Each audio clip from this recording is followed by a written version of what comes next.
Today's fiery Lamborghini range contains some of the fastest creatures ever created for tarmac. But among the raging bulls, there is a very clear king. And in Lamborghini land, the king wears an SV badge.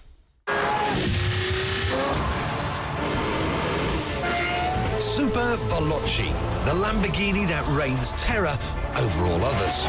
The most expensive, the most powerful, the most Lambo.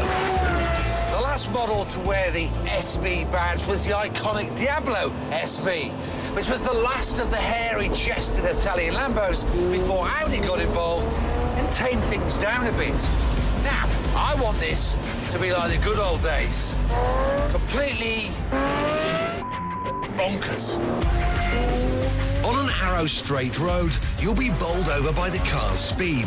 But I'm far more interested in seeing what this dream car is like on real-world roads. And Italian doesn't necessarily translate into Welsh, especially in a car that's wider than a Range Rover, but about 1 million times faster. This is the kind of car that gets risk assessors all sweaty.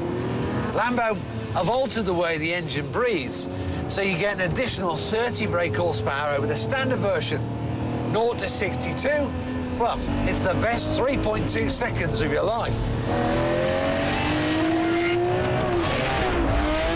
Oh, and it's just relentless grunt, torque and power. The noise is sensational. Now, from the outside, it does look a bit intimidating and a bit unwieldy, and for sure when you're around towns it does feel that way. But once you get it on the move, once you start flowing in and out the corners, it all comes to life and it makes sense. It's pretty easy to drive, he says.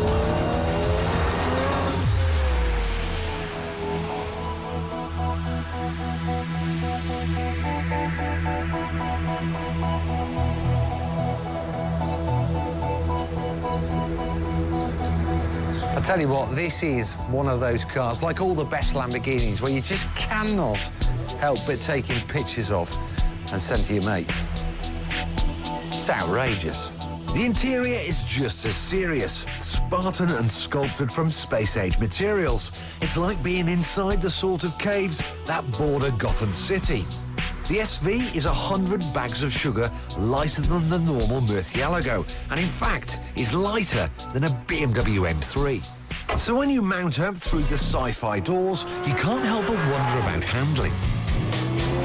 Now, four-wheel drive biased towards the rear, the car has got monster grip, and it's going to take a really brave man to try and unstick it.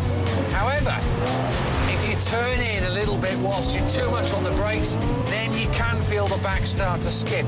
And I get the feeling that if you let it get too far away, it ain't going to come back.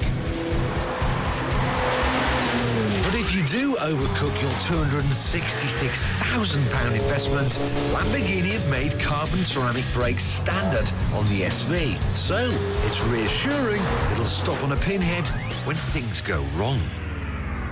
Now, we're on some pretty rough Welsh mountain roads, and whilst the ride is firm, I wouldn't say it's uncomfortable. The seats most certainly are. There's not enough support in the lumbar area. They're a bit too racy-like. But is it practical? I don't give a damn. You know, this is a car to have a blast on a Sunday afternoon. It's certainly not a first car. It's a wealthy man's second car. The SV is so good it's got me a bit worried, because this most extreme of all Murciélagos is also the last. Lamborghini are soon to phase it out with an all-new car. I just hope the replacement is as good as this.